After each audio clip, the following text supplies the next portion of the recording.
Et au sommaire aujourd'hui, gros plan sur un événement attendu par une bonne partie de la sphère économique angevine. Le 13 juin prochain, le réseau Entreprendre en Maine-et-Loire organise sa grande soirée des lauréats. C'est l'occasion, comme chaque année, de mettre en avant les créateurs, repreneurs ou développeurs de PME accompagnés gratuitement par l'association.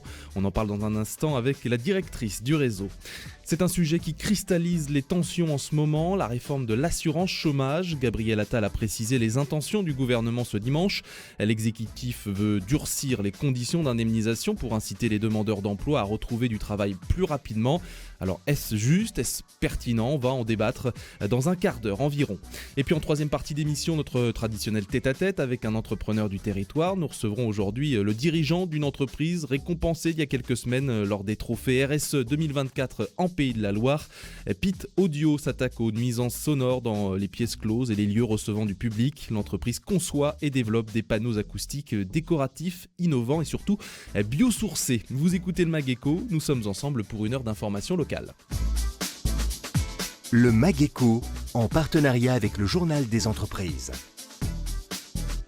Et bonjour à tous, bienvenue si vous nous rejoignez dans ce nouveau numéro du Mag-Éco, programme qui vous est proposé chaque semaine avec le concours du Journal des entreprises représenté par son journaliste local Olivier Amar. Bonjour Olivier. Bonjour Bastien. Comme il est de tradition, bien je vous laisse la main pour démarrer les échanges avec notre première invitée. Il s'agit de Viviane Mols, directrice du réseau Entreprendre en Maine-et-Loire. Oui, tout à fait, Viviane Mols, bonjour. Bonjour. Alors, donc vous dirigez le réseau Entreprendre en Maine-et-Loire depuis un an à peu près, le réseau qui organise le 13 juin prochain la fête des lauréats 2023, c'est-à-dire qu'on y présentera les dirigeants qui ont été accompagnés en 2023, des dirigeants qui ont créé une entreprise l'an passé.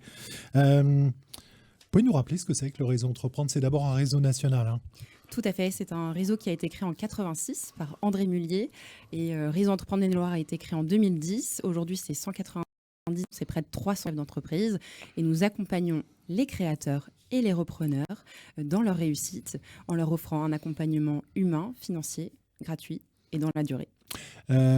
Accompagner, ça veut dire, vous dites pour la réussite de l'entreprise, c'est vraiment un atout supplémentaire d'accompagner ces entrepreneurs. Pour eux, c'est vraiment un atout supplémentaire. Oui, on le retrouve dans les chiffres. Aujourd'hui, c'est plus de 90% de réussite après 5 ans d'existence pour une entreprise qui a été accompagnée par le réseau Entreprendre.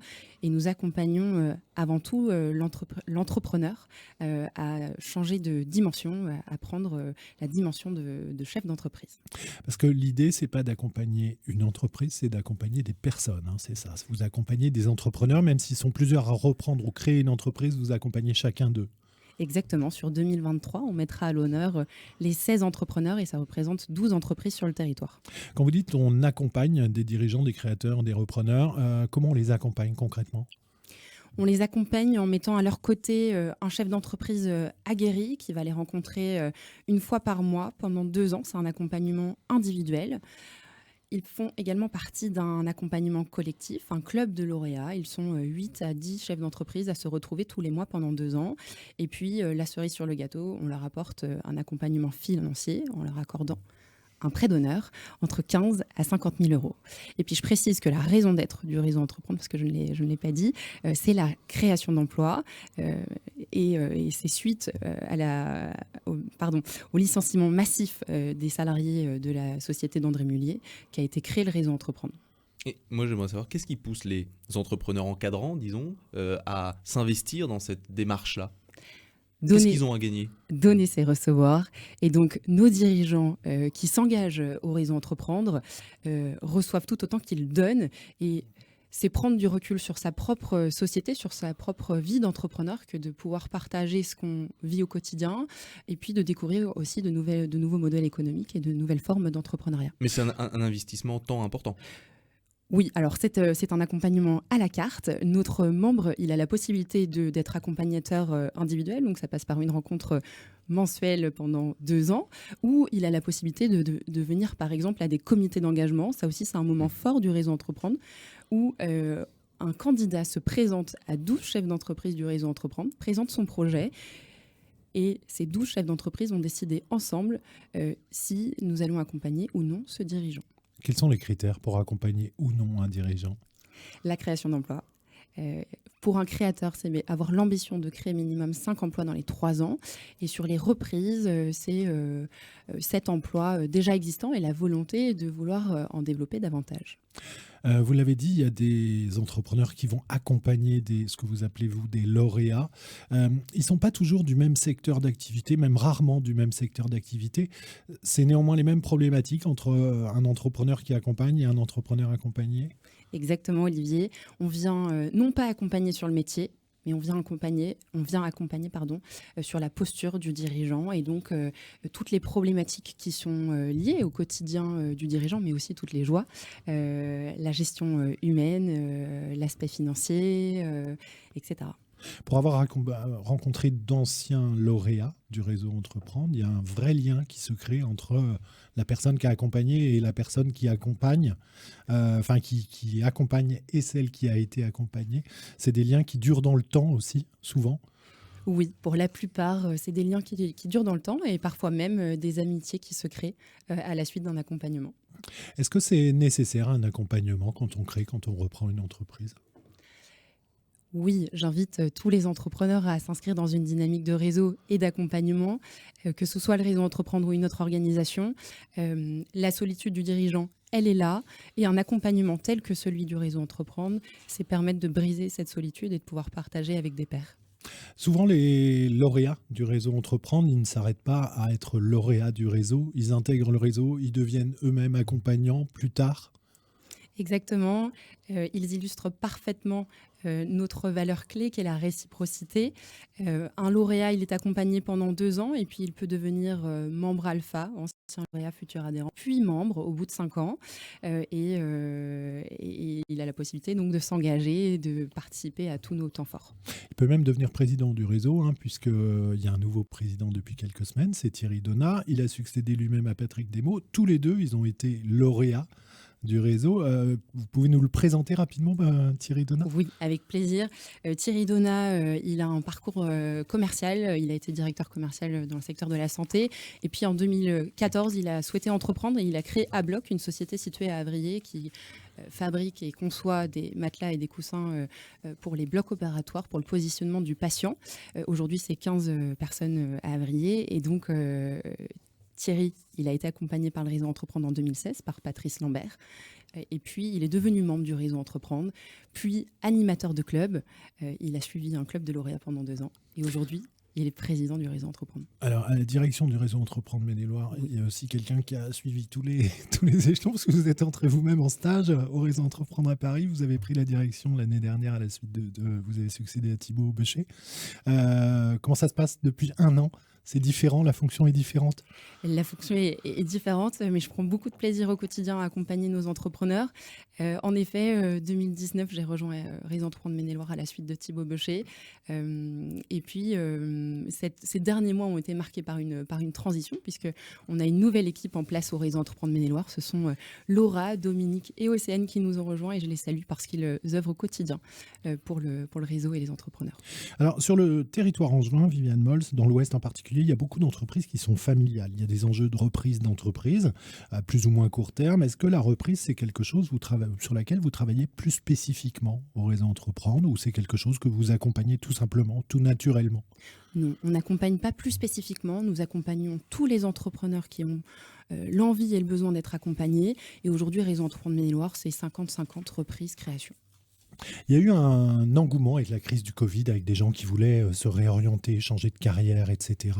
Beaucoup de gens se sont lancés dans la création d'entreprises. Est-ce 4 ans après le Covid, on ressent encore cette envie de créer, d'entreprendre ? Oui, on a toujours, malgré un contexte économique fragilisé, on a toujours autant d'entrepreneurs et de candidats. Et cette année, c'est une belle promo qui se dessine, puisqu'on a 11 lauréats programmés ou déjà réalisés. Pour 2024. Oui, 2024, ouais, pardon. Le 13 juin, ce sera au Shabada. Vous allez fêter donc les lauréats de 2023, de l'an passé, les personnes qui ont été accompagnées l'an dernier. Combien sont-elles ? Dans quel secteur vous avez donné le chiffre tout à l'heure. Dans quel secteur d'activité elles travaillent ? C'est vraiment tous azimuts, les lauréats que vous accompagnez ? Alors, ils sont au nombre de 16, 12 entreprises, 3 reprises et 7 7 créations et un booster, puisqu'on on accompagne également le développement. Et oui, c'est varié. La menuiserie, on accompagne Panorama Performance qui accompagne les entreprises industrielles. C'est très varié. Cette fête de lauréats, comme vous l'indiquez, c'est une fête. C'est le but de proposer aussi un événement avant tout qui soit festif. Oui. On adore ça, la convivialité Horizon Entreprendre. Et donc, on aime surprendre chaque année. L'année dernière, on était chez Giffard avec un grand cirque, un véritable cirque franco-italien. On a fait la beach party. Et cette année, c'est la tournée du Réseau Entreprendre. Donc, on se retrouve au Shabada, sur la scène musicale d'Angers, avec 30 ans d'histoire pour le Shabada. Et c'est un beau parallèle avec le Réseau Entreprendre qui va fêter ses 15 ans l'année prochaine. Et le Shabada a à cœur d'accompagner les artistes du territoire, tout autant que nous, qui aimons accompagner les entrepreneurs. Bastien l'a dit, c'est un temps fort de la vie économique angevine, cette fête des lauréats. C'est un événement qui est très attendu. Comment vous l'expliquez ? On aime y célébrer l'entrepreneuriat. C'est un événement ouvert à tous. Et donc, je vous invite, il reste encore des places pour cette soirée du 13 juin. Et vous allez encore être surpris cette année, puisque nos entrepreneurs et nos 17 mécènes vont chanter sur scène avec des artistes. C'est aussi un moment d'échange et de rencontre pour les gens du milieu économique angevin ? Oui, totalement. Un dernier point, Viviane Mols. Depuis la crise sanitaire avec l'inflation, la hausse des coûts de l'énergie ou des matières premières, il y a d'aucuns qui prédisent des difficultés à venir pour les entreprises, pour le monde économique. Il y a Bertrand Chaup à ce micro, il y a 2 ans, qui nous avait dit que la situation était étonnamment bonne pour les entreprises. Comment vous l'analysez, vous, ce milieu économique angevin, dans le Maine-et-Loire, c'est dynamique, ça... Il y a une forme de résilience, un mot qu'on utilise un peu à toutes les sauces. Oui, et beaucoup d'agilité de nos entrepreneurs. On a la chance d'être sur un territoire économique riche, dynamique, mais on sent une fragilité, une fatigue parfois de nos entrepreneurs. Mais résilience, le mot résilience est bien là. Et c'est pour ça que j'invite tous les entrepreneurs à s'inscrire dans une dynamique de réseau. Merci en tout cas, Viviane Mols, d'avoir été notre invitée. On le rappelle, donc la fête des lauréats du Réseau Entreprendre, ce sera le jeudi 13 juin prochain à 19h, c'est ça, au Shabada ? Exactement. Et on attendait combien de personnes à peu près ? 1000 personnes. Et on rappelle donc qu'il y a encore des places à prendre. Il y a un site internet pour s'inscrire, www.réseau-entreprendre.org. Merci beaucoup, Viviane Mols. On rappelle que vous êtes directrice de ce Réseau Entreprendre en Maine-et-Loire. On reste dans l'actualité de l'Anjou économique, évidemment, avec vous, Olivier. Quelques informations en bref, en commençant par des nouvelles de Stif. Oui, Stif, le groupe industriel angevin de Saint-Georges-sur-Loire, il emploie 189 collaborateurs. Il a relevé le niveau attendu de son chiffre d'affaires pour l'exercice en cours, pour ce qui concerne son activité de protection contre les explosions des systèmes de stockage d'énergie par batterie. Le groupe avait en effet une commande initiale de 10 millions d'euros qui était enregistrée en début d'année auprès de l'américain Tesla. Cette commande a augmenté de 30%, soit 3 millions d'euros supplémentaires. Et puis Stif a également enregistré une commande pour le même type de produit d'un montant de 5 millions d'euros de la part d'un acteur chinois. Et cette commande sera réalisée par l'usine chinoise du groupe angevin qui possède une usine là-bas. Autre entreprise qui fait parler d'elle en ce moment, TGS France. Oui, le groupe angevin de services aux entreprises TGS qui a finalisé un rapprochement avec un groupe parisien qui s'appelle DSA. C'est un cabinet fondé à Paris en 80. Il est spécialisé en expertise comptable, fiscalité et ingénierie financière. Il emploie une 50aine de personnes. Et puis Suez va lancer des travaux en Anjou par l'intermédiaire d'une de ses filiales. Alors Suez a lancé des travaux en Anjou. Il avait repris en 2008 une usine de traitement de recyclage de plastique agricole et commerciaux. C'est à Landemont dans les Mauges.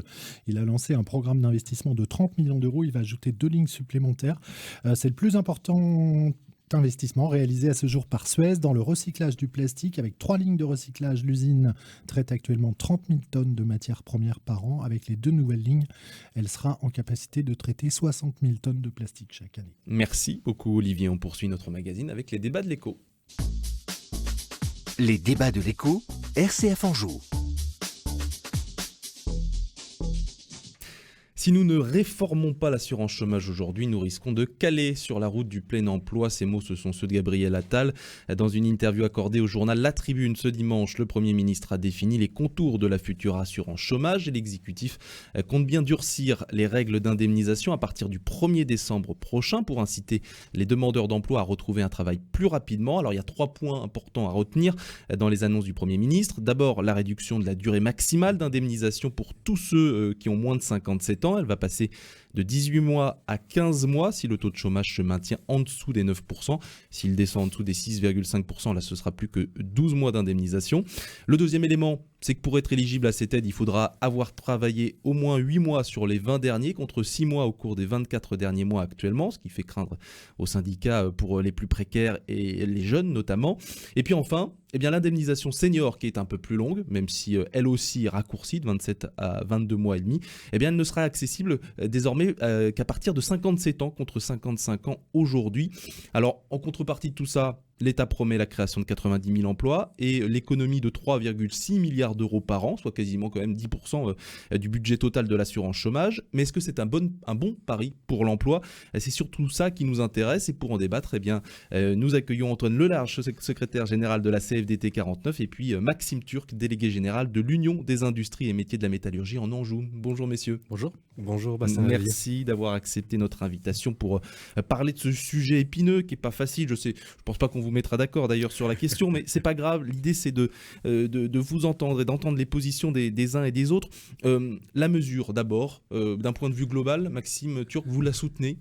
Alors évidemment, puisque c'était vraiment des mesures qu'on a portées depuis longtemps avec les organisations patronales, l'ensemble des organisations patronales, puisque l'enjeu c'est vraiment de faciliter, d'encourager vraiment le retour à l'emploi et de nous remettre, je dirais, dans à la fois dans un système quasiment similaire à nos voisins européens, qui vraiment revient à l'esprit du système d'assurance chômage de départ, qui est vraiment une assurance sociale en cas d'accident de parcours, et c'est ce que doit toujours être l'assurance chômage, pour permettre effectivement à tous ceux qui ont un petit pépin ou une petite transition à réaliser dans leur parcours professionnel puissent le réaliser avec le soutien de l'État.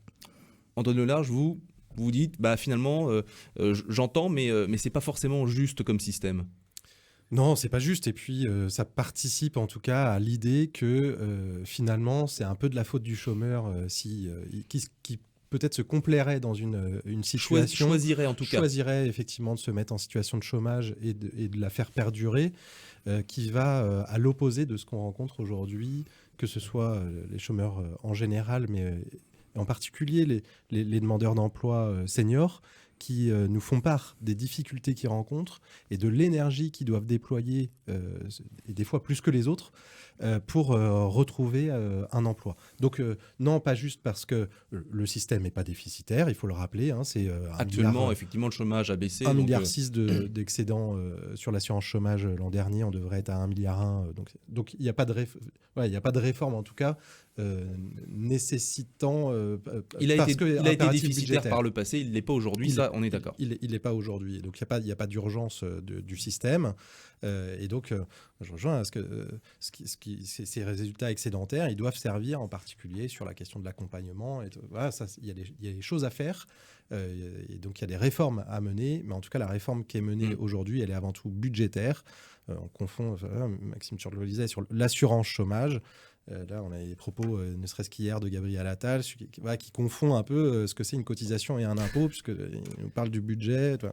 Donc, il y a une petite confusion qui est entretenue. Et donc, en tout cas, c'est une mauvaise réforme, ou en tout cas une mauvaise réponse à des problématiques qu'il faut pour autant traiter. Maxime Turc, est-ce que vous considérez finalement que l'assurance chômage, comme elle fonctionne aujourd'hui, elle n'incite pas suffisamment, est-ce que c'est ça que vous voulez dire ? Elle n'incite pas suffisamment à un retour à l'emploi rapidement ? Alors, il y a plusieurs volets, c'est-à-dire que on a plein d'autres sujets à part l'assurance chômage. Ouais. C'est-à-dire qu'il faut qu'on soit en mesure de mieux accompagner les demandeurs d'emploi, et c'est notamment la logique de France Travail au départ. Et notamment, il y a plein de sujets autour de l'orientation, il y a plein de sujets, effectivement, parce qu'on voit qu'on a des difficultés de recrutement et qu'on a 7% de chômage. Il y a de toute façon un problème à régler. Ça, c'est sûr. Aujourd'hui, qu'est-ce qu'on constate ? C'est qu'effectivement, on avait un système qui était, je dirais, très généreux par rapport même à ce qu'on constate dans nos autres pays européens, qui ont globalement des taux de chômage, je parle global, des taux de chômage plus bas qu'en France. Et donc, on se met vraiment à niveau sur ces sujets-là. Donc, on permet, là, on n'est pas vraiment... Je rejoins tout à fait M. Lelarge, on n'est pas vraiment à dire que les demandeurs d'emploi sont fautifs dans l'histoire. C'est qu'il faut qu'on soit en capacité de mieux les accompagner. Et si on est en capacité de mieux les accompagner, on est en capacité de réduire aussi les durées d'indemnisation et les capacités, effectivement, derrière cotisation. Donc moi je trouve que le système est vertueux, surtout avec ce système de contracyclicité qu'on a introduit déjà depuis 2022 et qui permet effectivement de réguler ces règles par rapport à l'activité. Quand il y a beaucoup de chômage, on donne plus de temps aux chômeurs pour retrouver le travail, c'est logique. Quand on en a moins et qu'on a des difficultés de recrutement, on donne un peu moins de temps. Donc l'idée, c'est les économies, on les réinjecte dans France Travail ou dans de l'accompagnement de chômeurs pour que ce soit plus efficace ? Ou dans des aides aux entreprises pour qu'elles recrutent. Si je peux me Antoine, permettre, oui. c'est pas eux qui sont les fautifs, et là je rejoins Maxime Turc là-dessus, mais c'est eux qui vont payer la note. Donc voilà, c'est à eux, et en particulier aux plus précaires, en particulier aux jeunes et aux seniors, vous l'avez rappelé Bastien, qui vont payer cette note et qui vont subir les conséquences de renforcement de la précarité qui induit par la réforme. Donc est-ce que c'est vrai qu'on peut se comparer avec d'autres pays voilà, C'est pas facile de comparer la générosité quand même d'un pays à l'autre. Non, et ça vaudrait le coup d'ailleurs de réfléchir, ne serait-ce qu'à l'échelle européenne, parce qu'on voit quand même qu'on a plus de 500 000 travailleurs français qui sont frontaliers, etc. À réfléchir à un système d'assurance chômage, et un système de réassurance chômage, mais d'assurance chômage et puis de marché de l'emploi qui soit un peu plus harmonisé qu'il l'est. Bon, on est juste avant les élections européennes, donc je fais mon petit laïus sur les ambitions de l'Europe et de l'Europe sociale. Mais en tout cas, moi, j'ai pas vocation à ce qu'on copie le modèle, par exemple, allemand, qui considère que avec les mini-jobs qu'ils ont créés, ils ont réduit drastiquement le taux de chômage avec des gens qui sont payés 587 €. Est-ce que c'est l'ambition finalement de la France d'arriver à ce système avec de petits jobs bon, moi je sais pas. Et en tout cas, je réfute l'idée qui consiste à dire il y a 800 000 demandeurs d'emploi et il y a au max entre 200 et 500 000 emplois non pourvus. Déjà on voit que sur les chiffres ça ne matche pas, et puis je ne sais pas si c'est vraiment l'intérêt des entreprises de se dire il faut à marche forcée par la contrainte économique et par le renforcement de la précarité, leur dire il faut que vous acceptiez ce job-là. Est-ce que les entreprises, elles ont envie de gens qui sont pas formés, pas qualifiés, pas motivés pour ces jobs-là? Pas aptes aussi, parce Est-ce qu'on passe là d'un métier, par exemple, je sais pas, de caissière qui sont en voie de disparition, et qu'on leur dit bah non, il faut faire agent de sécurité ou dans les transports du jour au lendemain. Est-ce qu'on fait passer ça matche pas comme ça la vraie vie. C'est une question en tout cas qui doit être posée, qui est assez. Est-ce que c'est pertinent de fonctionner ainsi par l'incitation, Maxime Turc? Est-ce que les entreprises risquent pas de se retrouver effectivement avec des gens qui sont pas forcément motivés et avec un risque important de turnover également et tout ce qui c'est tout ce qui suit? Il y a plein de réponses à ça. La première, c'est déjà qu'on passe de 18 à 15 mois. Ça laisse 15 mois pour trouver un travail. Dans la situation effectivement de pénurie de recrutement qu'on rencontre, ça 15 mois, ça laisse le temps de se former, ça laisse le temps de trouver des dispositifs qui permettent justement de continuer à être financés et d'avoir des formations financées vers des métiers qui recrutent. On n'est pas vraiment à presser vraiment les chômeurs, en l'occurrence, les demandeurs d'emploi, vers trouver tout de suite une solution. On laisse quand même un temps nécessaire. Deuxièmement, on voit de toute façon qu'on a une... alors c'est pas les bons termes quand on parle d'humain, mais qu'on a de toute façon un déséquilibre entre l'offre et la demande, si j'ai envie de dire. C'est-à-dire qu'on n'a pas suffisamment de gens formés à des métiers sur des métiers qui recrutent, et des gens qui sont probablement formés à des choses qui malheureusement où il y a peu de recrutement.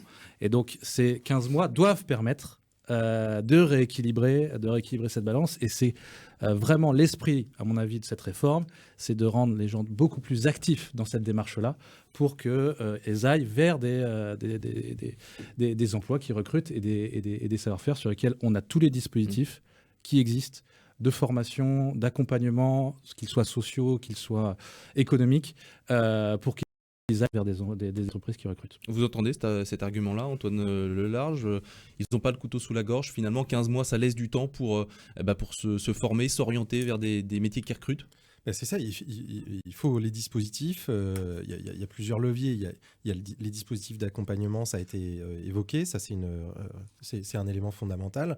L'aspect formation. Et donc, moi, je partage le fait qu'il faut mieux former, et sur les métiers en recrutement, pour pouvoir les besoins en emploi.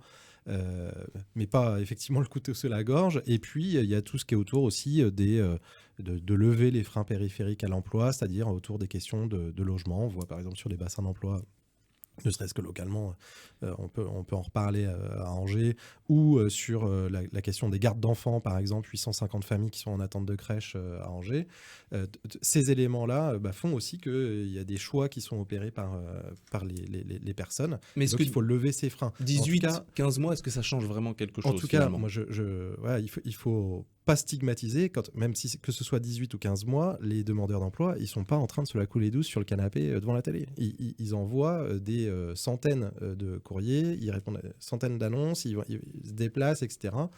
Ils sont voilà, il faut pas stigmatiser les gens. Quand on regarde par exemple France Travail qui tous les ans fait des contrôles, et c'est normal qu'il y ait des contrôles et de mettre fin aux dérives quand il y en a. Mais quand ils contrôlent aléatoirement les demandeurs d'emploi, ils considèrent qu'il y en a 91% qui sont en recherche active d'emploi. Et donc les 9%, il faut qu'ils soient sanctionnés, il n'y a pas de sujet. Mais est-ce qu'il faut faire payer la note aux 91% qui respectent, parce qu'il y en a moins de 10% qui ne respectent pas? Moi, je suis pas convaincu, surtout encore une fois dans un système qui est pas déficitaire, où on a besoin d'aller accompagner, où on a les moyens financiers pour accompagner. Ça doit aller justement au retour à l'emploi et pas servir un budget, etc. Est-ce que la bonne incitation, Maxime Turc, c'est pas aussi du côté d'entreprise de rendre finalement tous ces emplois à pourvoir davantage désirables? C'est notre grand combat à l'UMM, donc je ne vais pas vous dire le contraire. Je sais bien, j'ai travaillé sur l'image depuis longtemps, mais pas que sur l'image. On est d'accord, et c'est un peu ce que je disais au début, c'est-à-dire qu'on a un vrai sujet sur l'orientation dès le plus jeune âge, mais aussi pour de la reconversion, des choses comme ça, à n'importe quel moment de la vie. Et on voit que dans les... Alors, on a vu quelques réformes qui sont passées sur ces sujets-là dernièrement, notamment sur les lycées professionnels, comment on rend plus attractif ces filières-là qui recrutent désespérément derrière, et l'apprentissage qui s'est beaucoup développé. Donc évidemment que cette réforme d'assurance chômage, et ça a clairement été dit par le gouvernement, c'est une seule pierre dans un ensemble qui doit permettre effectivement d'augmenter le taux d'emploi globalement des Français, qui est plus bas qu'effectivement globalement que nos pays européens. On a moins de personnes qui travaillent proportionnellement à notre population.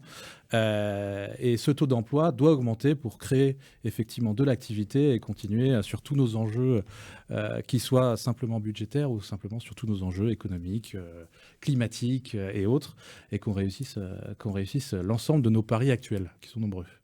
La crainte, encore une fois, Antonio Lorge, c'est que les gens acceptent plus vite des emplois qui soient pas forcément dans de bonnes conditions ou moins bien payés, ou qui se retrouvent en situation de vulnérabilité. Bien sûr, c'est ça que vous portez en fait comme message. C'est ça la crainte, et encore une fois, je vais faire le parallèle, mais il y a vraiment un loupé. On en a parlé à d'autres reprises à cette antenne, mais un vrai loupé de négociation sur le pacte de vie au travail, avec une forte responsabilité du MEDEF et de la CPME sur l'échec de cette négociation qui devait parler du travail, des conditions de travail, de l'emploi des seniors, qui a permis justement au gouvernement de reprendre la main sur l'assurance chômage. Moi, je pense que c'est pas au ministre du Travail, et encore moins au ministre de l'Économie. Les syndicats n'ont pas réussi à se mettre d'accord. Autour de la table. Parce qu'il y avait une feuille de route qui était pourtant claire, avec des engagements du patronat, et qui a été, pour une partie en tout cas d'entre eux, pas respectée, et qui n'ont pas joué le jeu et qui ont mis en échec cette négociation,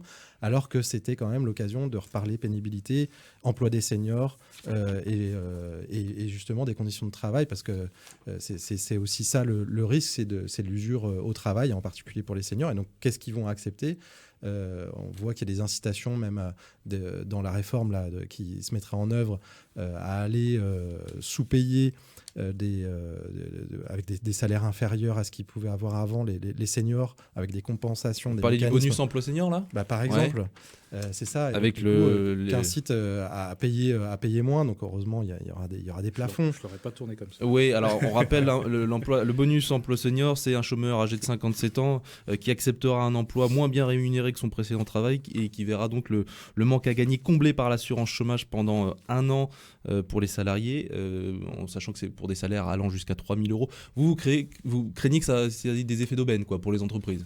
Bah oui, c'est-à-dire que j'ai une partie de la rémunération qui peut être payée plutôt par France Travail que par moi. Ouais. Après, on peut se dire la même chose que vous avez dit tout à l'heure, Antoine. C'est-à-dire que pour 90% des entreprises qui sont cohérentes là-dessus et qui vont faire bien le job, il y en aura peut-être que 10% qui tricheront, entre guillemets. Dans un système vertueux où on verrait justement qu'il n'y a pas de stigmatisation des chômeurs seniors, et qu'il n'y a pas de difficulté supérieure aux seniors de trouver du travail, je vous aurais dit complètement d'accord. Là, ce qu'on voit, c'est que les demandeurs d'emploi seniors, ils sont en moyenne, dans la partie senior, 807 jours.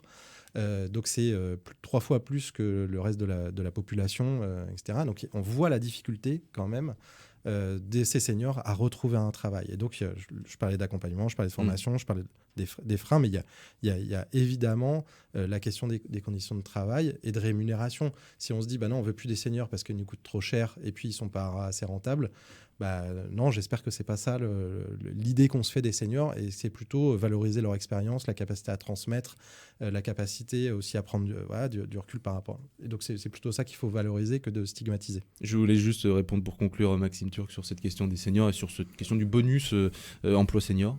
Alors la vision qu'on en a effectivement, c'est qu'on est, c'est pas un sujet d'effet d'aubaine, c'est que les seniors, de par leur expérience, et c'est bien normal, ont souvent effectivement des salaires plus élevés au départ, et donc quand ils se retrouvent dans des situations de chômage, ont plus de difficultés à trouver des emplois correspondant à leur niveau de salaire. Et donc c'est ce coup de pouce effectivement qui leur permettrait, je dirais, de trouver des emplois plus facilement dans l'économie, auprès des entreprises. Et c'est clair qu'on a un vrai enjeu sur l'emploi des seniors. Il n'y a pas de sujet là-dessus. Et qui est concomitant avec la réforme des retraites qu'on a vécue il y a un an à peu près. C'est-à-dire qu'on doit accompagner les gens au travail jusqu'à leurs 64 ans, à minima. Donc on doit être en capacité effectivement de les accueillir avec tous les sujets que M. Lelarge a cités. Et clairement, aujourd'hui, je ne connais pas, en tout cas moi dans ma partie industrie et métallurgie, on est plus effectivement à valoriser le savoir-faire, notamment d'un senior et sa capacité de transmission à des plus jeunes qui rentrent, notamment des apprentis. Et c'est ça qui nous permet effectivement de garder un niveau d'emploi senior assez élevé. Maxime Turc, Antoine Lelarge, merci à tous les deux d'avoir pris la parole sur ce dossier. Antoine Lelarge, secrétaire général de la CFDT en Anjou, Maxime Turc, délégué général de l'IUMM 49. On sait que voilà, c'était pas forcément l'idée de vous mettre d'accord sur un sujet pareil, mais c'était sympa de vous entendre sur vos désaccords. Restez avec nous à suivre dans un instant la découverte de Pit Audio, concepteur et développeur de panneaux acoustiques innovants, avec son dirigeant Dany Gaborio qui viendra nous présenter cette belle entreprise récemment récompensée lors des trophées RSE 2024 en Pays de la Loire. Ce sera juste après une courte page de pub. Et de retour dans le Mag Echo, on est un petit peu à la bourre juste avant de retrouver notre entrepreneur de la semaine, en l'occurrence Dany Gaborio, gérant de Pit Audio, qui est déjà dans nos studios. Bonjour Dany. Bonjour Bastien. On n'entend pas votre micro. Bonjour. Bonjour. Voilà, merci d'être avec nous. Dans 3 minutes, on se penche avec vous sur le développement de la société Pit Audio, spécialisée dans le traitement acoustique des pièces closes et des salles recevant du public. Mais d'abord, place à la chronique de Laurent Marbachet, co-auteur du livre L'entreprise altruiste, accompagnateur de dirigeants et d'équipes apprenantes, et désormais maître dans l'art des petits coups de gueule. Bonjour Laurent. Bonjour Bastien. Est-ce que vous avez l'habitude de lire les étiquettes des emballages ? Alors quand j'achète des produits emballés, ça m'arrive, oui. Bon, eh bien moi aussi, et je dois dire qu'une étiquette récente m'a sidéré. En fait, c'était des tranches de jambon à marque distributeur, et l'emballage indiquait que l'enseigne s'engageait à offrir une rémunération juste aux éleveurs de la filière, avec le mot « juste » écrit en gros. Ça s'est pas passé. Alors là, je me suis dit, non mais tu te rends compte où nous sommes tombés, une entreprise qui décrit ce qui devrait être la pure normalité, comme si c'était un fait héroïque. Alors ça m'a rappelé 2 histoires. La première, c'est ma fille quand elle était enfant et qui nous crie depuis l'étage « Maman, tu viens pas dans ma chambre, hein, je fais pas de bêtises ».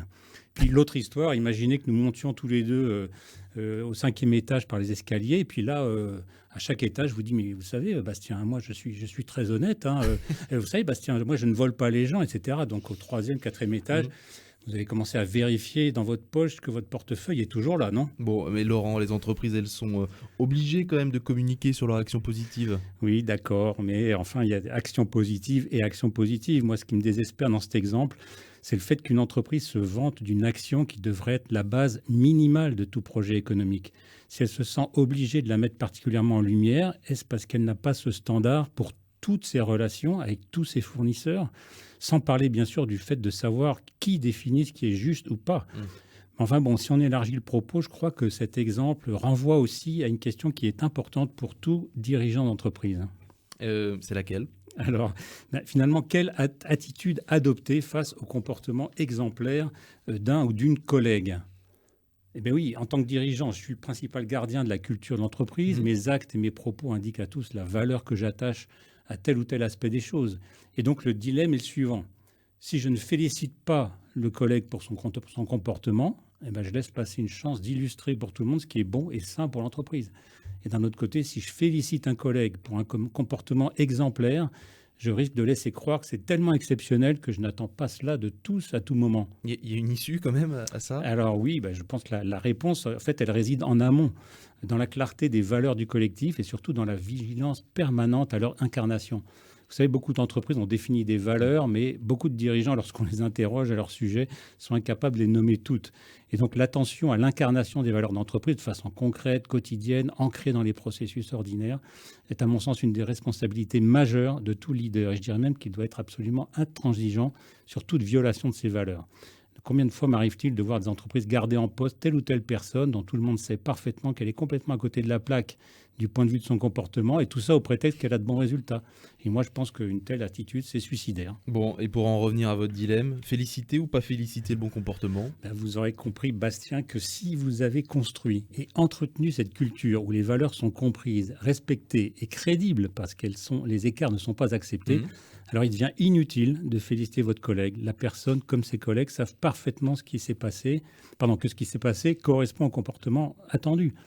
Même si ça fait toujours plaisir. Voilà. Cela dit, c'est vrai que pour édifier une culture d'entreprise, des récits et des exemples sont indispensables pour qu'ils parlent au cœur.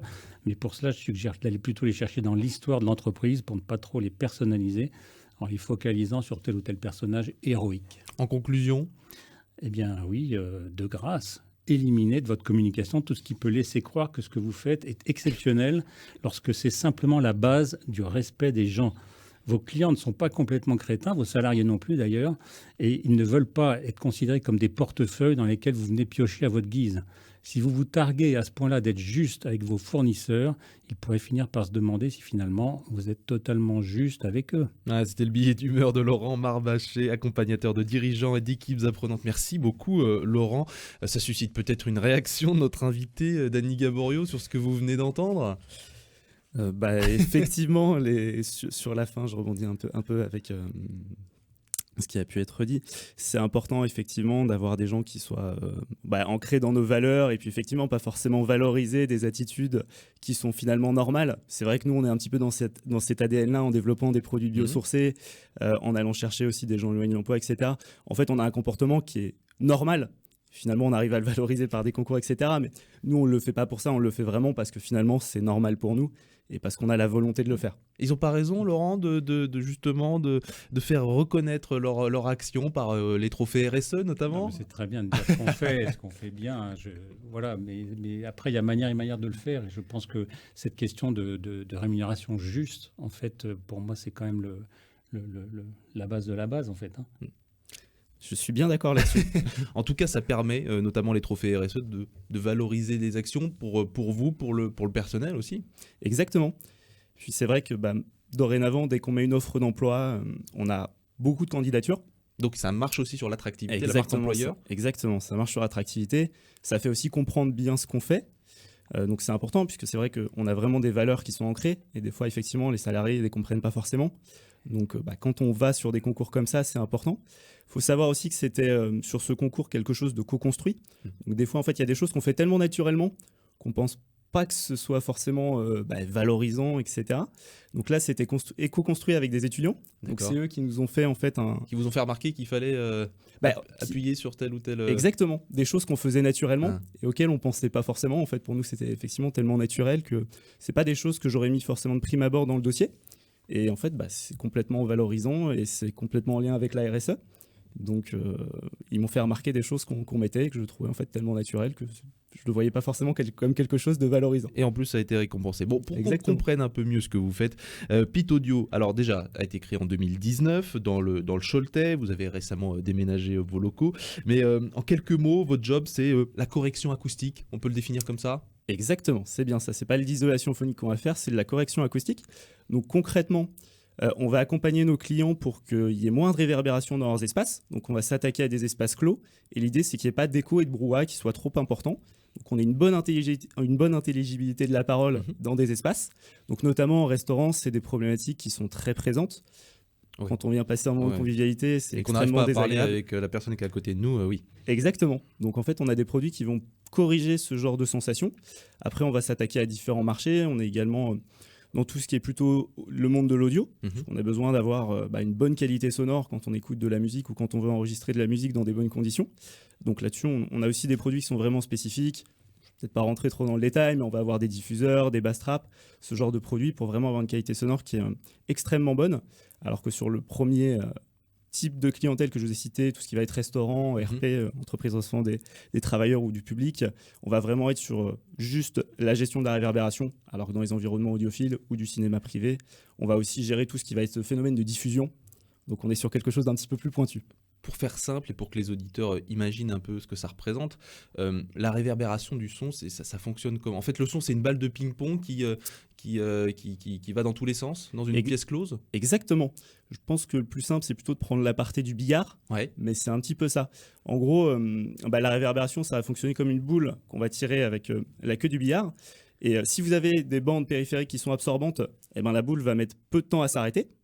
Et si au contraire, la salle est très réverbérante, avec des murs en placo, des surfaces dures, des grands volumes, avec aucun élément pour stopper le son, la boule va mettre beaucoup de temps à s'arrêter, et c'est ça qui va faire qu'il va y avoir de l'écho.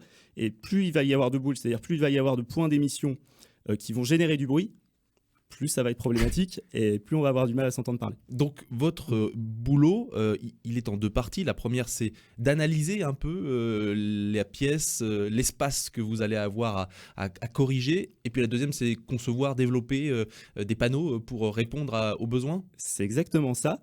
On est quand même sur un marché technique, donc nos clients ne savent pas forcément combien de panneaux il faut mettre, quel produit et où exactement. Quel produit il faut choisir. Souvent, il y a des contraintes effectivement décoratives. Donc nous, on accompagne, on écoute le client, on écoute bien son cahier des charges, on lui pose toutes les questions nécessaires pour bien comprendre son besoin, que ce soit en termes de décoration, en termes de performance. Parce que nous, généralement, sur pas mal d'environnements, on va essayer de se baser sur des normes, notamment pour les open space, il y a des normes à respecter sur des fréquences particulières. Donc l'idée, c'est de se rapprocher de la norme, enfin de l'atteindre, ou de s'en rapprocher au maximum dans certains cas quand c'est pas possible. Et sur d'autres environnements, notamment tout ce qui va être particulier, l'idée, c'est effectivement de se rapprocher de cette norme de qualité aussi, même s'il n'y a pas il n'y a pas d'obligation, on va dire, il n'y a pas de loi qui oblige à atteindre un certain niveau de performance. Donc on accompagne bien nos clients sur ça.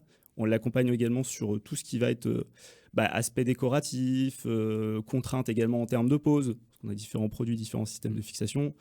Quand il est capable de poser lui-même ou pas, il va y avoir des choses différentes qu'on peut proposer. Donc on l'accompagne sur toutes ces parties. Et après, effectivement, nous, on a vraiment aussi conçu des produits en interne qui se démarquaient, comme vous l'avez dit en préambule, par le côté biosourcé, qu'on a réussi à breveter d'ailleurs. Et on l'accompagne également sur la pose. On va prendre le temps de revenir évidemment sur comment sont conçus ces panneaux. Juste avant, je voudrais revenir sur la clientèle. Vous avez parlé donc des restaurants, des professionnels. Je crois que ça marche aussi beaucoup avec les collectivités, les écoles, les crèches, ce genre de choses. Exactement. Notamment, il y a des obligations aujourd'hui avec la loi AGEC. La RE 2020 aussi, ça peut rentrer dans ce cadre-là. Donc la loi AGEC, c'est anti-gaspillage. Exactement. Pour une économie circulaire. Pour une économie circulaire, voilà. Exactement. Et donc, les collectivités ont des obligations d'acheter un certain nombre de produits issus du réemploi. D'accord. Et donc nous, on s'est clairement inscrit dans cette démarche dès 2019 quand on a lancé la société. C'est même pour ça qu'on s'est créé et qu'on a réussi à se démarquer sur le marché, en utilisant notamment du jean recyclé en isolant sur notre gamme de produits. Et donc, par rapport à ça, on est très différenciant sur le marché. Et c'est ce qui nous permet auprès des collectivités de les capter assez facilement. Puis on est également assez bien placé en termes de prix. Donc sur tout ce qui est appel d'offres, avec toutes les qualités qu'on propose, on est souvent effectivement retenu. Est-ce que vous avez également, à côté de ça, en parallèle, des clients particuliers qui ont les moyens de faire, et le besoin aussi, parce qu'il faut avoir quand même le besoin, peut-être dans un grand salon, des choses comme ça, de faire une correction acoustique? C'est exactement ça. Alors effectivement, sur le particulier, on va plus être sur du CSP+. Alors, on va avoir deux typologies de clients sur le particulier. Ça va être soit la personne qui va vouloir se faire son cinéma privé chez lui, et auquel cas on a différents produits pour y répondre. Et puis également, ça va être des gens effectivement qui ont des grands salons, des grands volumes.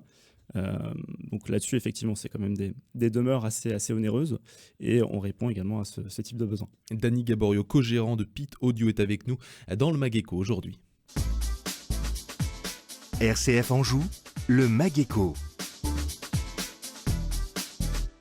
Et la société, donc on le disait, conçoit, développe des panneaux acoustiques innovants et biosourcés. Biosourcés, donc ça veut dire que vous recyclez de la matière pour constituer ces panneaux. Vous avez parlé de jean tout à l'heure. Exactement. En fait, on se base sur un isolant qui est fait à base de jean recyclé. Après, pour vous expliquer un petit peu la structure, on a développé différents produits. Le premier produit qu'on a réussi à breveter, c'était aussi, ça se base sur un châssis alvéolaire en carton. Donc l'idée, en fait, c'était effectivement d'aller sur des matériaux recyclés, recyclables, mais également le plus local possible. Donc l'idée, c'était de trouver des fournisseurs en France qui pouvaient nous proposer des produits, des matières premières qui nous convenaient à tout point de vue, qui soient performants d'un point de vue acoustique. Oui, parce qu'il faut que ce soit des matières absorbantes, quand Exactement. même, si j'ai bien compris. Exactement. Il y a également des contraintes mécaniques, puisqu'il faut que le produit se tienne, il ne faut pas qu'il tombe.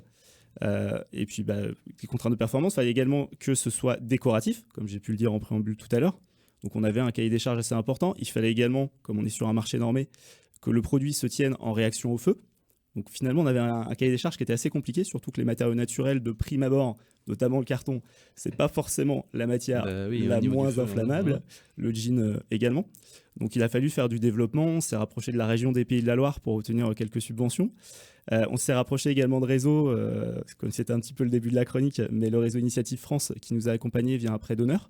Et puis via également la mise en relation sur certaines compétences. Donc voilà, au départ, on est vraiment parti d'un pari. On a mis un petit peu d'argent sur la table. On savait qu'il y avait des choses qui étaient possibles de faire, mais il y avait beaucoup de défis au départ. Donc on a mis à peu près 16 mois à développer notre première gamme Moutoum Eco notamment avec le châssis alvéolaire au carton comme je vous parlais. Donc c'est la gamme biosourcée. Exactement. Donc la gamme Moutoum, c'est toute la gamme qui est faite à partir de jeans recyclés. Donc c'est la gamme qu'on vend le plus, c'est à peu près 85% de nos ventes. Et donc effectivement, l'idée c'était vraiment de se baser sur une structure biosourcée avec de hautes performances acoustiques. Et il y avait beaucoup de contraintes, comme j'ai pu le dire. Donc un produit performant, écolo et esthétique pour que les gens se rendent compte. C'est quoi? C'est finalement un panneau qui a l'apparence d'une photo, d'un tableau?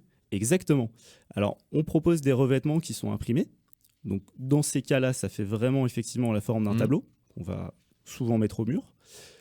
Très souvent, sur les grands volumes, on n'a pas trop le choix de traiter le plafond également. Donc là-dessus, souvent, nos clients optent pour des coloris assez discrets, très souvent du blanc, ou après, ça peut être des rappels de couleurs de la pièce, mais voilà, on peut proposer plus de 450 coloris. Donc l'idée, c'est vraiment que ça puisse matcher avec la décoration de leur pièce. Et qu'il y ait le moins d'intrusion possible, en fait. C'est exactement ça, que ça reste le plus discret possible. Donc je ne l'ai pas dit effectivement, mais le fait de travailler sur une structure alvéolaire en carton, ça nous permettait d'avoir une structure qui soit absorbante. Donc on a pu réduire également l'épaisseur du panneau pour arriver à des bonnes compétences. Donc l'idée, c'était également là aussi que ça reste le plus discret possible. Donc c'est très fin. C'est très fin. L'idée, c'est aussi de valoriser la production française. À Pit Audio, vous concevez, vous développez, mais la fabrication, elle est confiée à quelqu'un d'autre? La fabrication est faite dans nos locaux. Et fait dans vos locaux? Exactement. Aussi. Donc tout est fait? Tout est fait chez nous. Tout est fait chez vous? Exactement. C'est l'idée aussi de se dire que on peut faire de A à Z, concevoir de A à Z en France et en Pays de la Loire? Exactement. Alors ça s'est fait par étapes. Donc au départ, on a sous-traité la production, mais c'était toujours en Pays de la Loire. Donc c'était auprès d'un acteur qu'on connaissait déjà un petit peu et qui a fait le job très bien. Et puis à partir du moment où on a eu un certain nombre de volumes, c'était plus intéressant de produire en interne. Donc c'est ce qu'on a fait. On a cherché des collaborateurs compétents. Et au départ, on l'a fait nous-mêmes avec mon associé. Puis après, on a cherché des collaborateurs compétents puisqu'on a continué à se développer. Et ça nous tient à cœur. Et effectivement, il y a aussi un secret industriel sur notre gamme puisqu'il y a un brevet de déposé. Donc l'idée, c'était quand même de produire et puis de continuer à produire en interne. Vous avez effectivement grossi depuis 2019 parce qu'il y a aussi une croissance importante, il me semble, 50% par an. C'est exactement ça. On a commencé c'est assez fort, hein. Relativement petit, mais chaque année, on grossit. Et puis cette année, on est parti un petit peu sur les mêmes bases. Après, on touche des nouveaux marchés, parce que c'est vrai qu'au tout départ, sur les marchés publics, on ne répondait pas forcément. Aujourd'hui, on vient nous solliciter quand même assez souvent. Donc, c'est une nouvelle clientèle qui est de plus en plus importante chez nous. On commence à se faire connaître, on commence à travailler aussi avec des gros groupes. Récemment, on a eu un projet avec Louis Vuitton, notamment, qui sont assez vigilants sur le biosourcé. C'est assez naturellement, finalement, qu'ils nous ont contactés, comme on est très différenciants sur le marché. Et voilà, on arrive vraiment à se faire connaître. En 5 ans, il y a eu beaucoup d'étapes. Et on commence à être de plus en plus connu sur le marché. Donc Pitaudio aujourd'hui c'est quasiment 500 000 euros, je crois, de chiffre d'affaires. Et un carnet de commandes bien rempli qui se remplit? Plutôt rempli, mais c'est vrai que c'est une des contraintes qu'on a aujourd'hui. On a à peu près un horizon à 3 mois. Et c'est des enjeux aujourd'hui en termes de recrutement. On aimerait bien développer cet horizon. Et c'est tout l'enjeu des prochains mois et des prochaines années. Et donc, vous le disiez, vous êtes assez différenciant sur le marché. Néanmoins, il y a une concurrence. Ça reste quand même un marché de niche, mais est-ce qu'il y a de la concurrence? Exactement, il y a des concurrents. Donc, ça va être soit des filiales de gros groupes, notamment des fabricants de lait minéral, ou sinon, il va y avoir également un acteur qui est très implanté sur le marché depuis une quarantaine d'années, et puis après, qui est une PME, pour le coup. Et après, ça va être beaucoup de TPE, comme nous. Et il y en a un petit peu à droite, à gauche en France. Ça reste un marché de niche. Mais il y a quand même un peu de concurrence, effectivement. Mais bon, il y a de la place à peu près pour tout le monde pour l'instant. Les projets de Pitaudio, c'est quoi demain? Sur le long terme, c'est ça? Ouais. C'est de continuer à se développer. Donc, il y a forcément en ce moment, comme je disais tout à l'heure, des projets de recrutement. Il y a également pas mal de sous-traitance sur certains points, notamment la pause. À terme, on se pose des questions pour effectivement intégrer cette compétence en interne. Il y a également de nouveaux développements produits. Puisque voilà, comme je vous disais, en gros, il y a 85% de notre gamme qui est fait avec notre gamme Moutoum.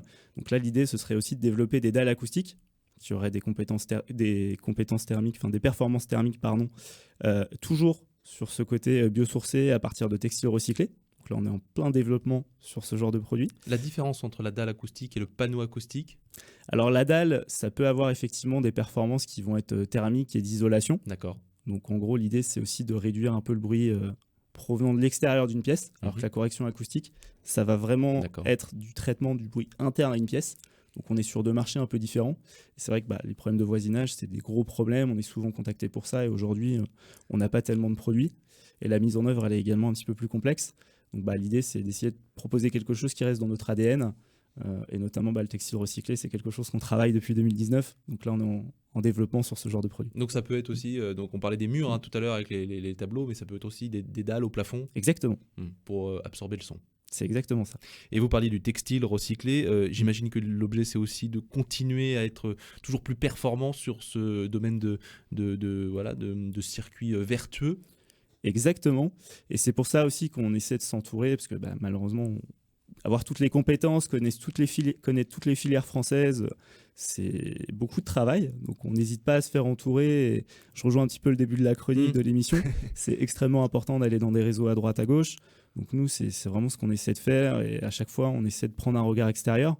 Et c'est comme ça qu'on arrive à s'ouvrir nos chakras et à trouver des nouvelles sociétés, des nouvelles matières premières qui peuvent effectivement rentrer pleinement dans notre ADN. Donc on essaie de prendre le temps, mais de faire les choses bien. Les jeans, d'ailleurs, les matières premières, elles viennent d'où? Elles viennent du nord de la France. D'accord. Vous approvisionnez dans le nord de la France.